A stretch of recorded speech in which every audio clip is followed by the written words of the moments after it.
Hey everyone, my name is Caitlin Drake and I'm one of the product training coordinators on the product training team here at Wellness Living.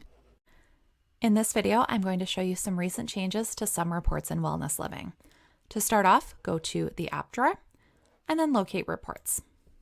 The reports we'll be talking about today are located under the Sales tab. The report we're going to start off with is the All Sales report. Before this release, the All Sales report, the one that's here with the new badge beside it, was previously called the All Transactions Beta report. The previous All Sales report, which is here with the unsupported badge, as well as the All Transactions Details and All Transactions Summary reports, will be removed in an upcoming release. Any reports that are unsupported can still be viewed at this time, but should not be used to reconcile or match against any new reports. Let's take a look at the new All Sales report, also known as the previous All Transactions Beta report. This report contains information about the sales that were made at your business on any given date or date range that you can select here at the top. And within the Advanced Filters section, which you can select by clicking on the filter button on the right-hand side, there are two different options here under View mode. We have Payment View, which is the default for this report, and Payment View will show you items that were purchased within one transaction, grouped together and shown as a single row in this view. When you're using Payment View, you'll see a summary card here at the top in that nice purple color for total payments. Scrolling down the report, I'm going to locate a client that recently made a purchase at this business. It is our client, Erica.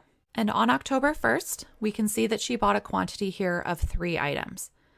First one is here at the top. I'll move my mouse to the second, and then finally down to the third, and they are all within a single line entry.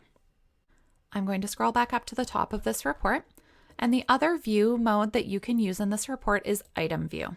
I'm going to select that now and click on Apply.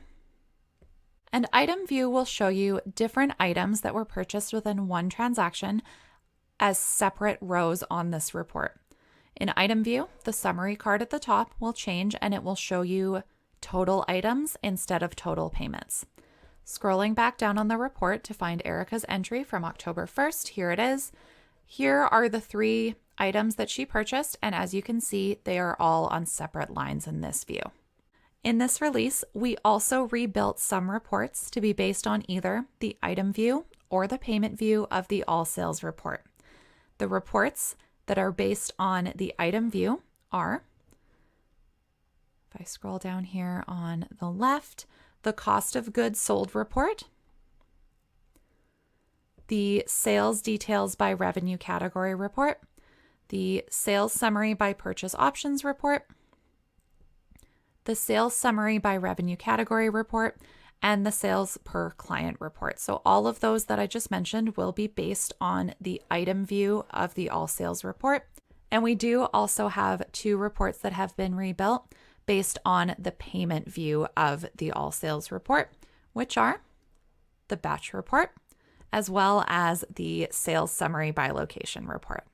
One of the things that's very important to note about this release and these updates to our reports is that if you have any saved, favorited, or dashboard reports that are based on any of the reports that are marked as unsupported, so if you have any based on the All Sales, All Transactions Details, or All Transactions Summary reports, they will be removed. You can resave, refavorite, and add applicable reports back to your dashboard as required using the new or existing reports that are available now. That's everything that I have for you today for changes to reports. Thank you so much for watching, and we'll see you in the next video.